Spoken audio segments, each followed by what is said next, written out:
முடிஞ்ச வரைக்கும் எல்லாருக்கும் சின்ன சின்னதா ஒரு நல்லது, சின்ன சின்னதா ஒரு ஹெல்ப், அது செஞ்சு இருந்து பாருங்க. லைஃப் ஒரு மாதிரி ஜாலியா இன்ட்ரெஸ்டிங்கா இருக்கும். ஒரு ஃபேமஸ் சேயிங் ஒண்ணு இருக்கு, வெள்ளத்துல தவிக்கிற ஒருத்தருக்கு நீங்க படகு கொடுத்தீங்கன்னா பாலைவனத்துல நீங்க தவிக்கிறப்போ அது ஒட்டகமா வந்து நிற்கும். இப்ப யாராவது உங்களுக்கு ஏதாவது கெடுதல் செஞ்சிட்டாங்கன்னு வைங்களேன், அது நீங்க பழி வாங்கிட்டீங்கன்னு வைங்களேன், அந்த நாள் முழுக்க நீங்க சம மகிழ்ச்சியா இருப்பீங்க. எப்படி பார்த்தல, எப்படி பழி வாங்கினேன். ஆனா அதே மனுஷனை மன்னிச்சு விட்டு பாருங்க, வாழ்நாள் முழுக்க நிம்மதியா இருப்பீங்க.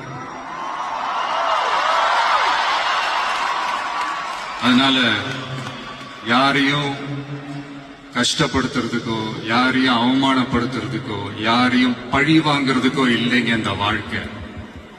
நான் முடிஞ்ச வரைக்கும் முன்னாடியே சொன்ன மாதிரி சின்ன சின்னதா ஒரு நல்லது, ஒரு சின்ன சின்னதா ஹெல்ப், இது செஞ்சு பாருங்களேன். எங்கேயோ ஒரு இடத்துல ஃபியூச்சர்ல உங்களுக்கு இது கை கொடுக்கும் அப்படின்னு நான் நம்புறேன். பிடிச்சிருந்தா எடுத்துக்கங்க, இல்லைன்னா விட்டுருங்க.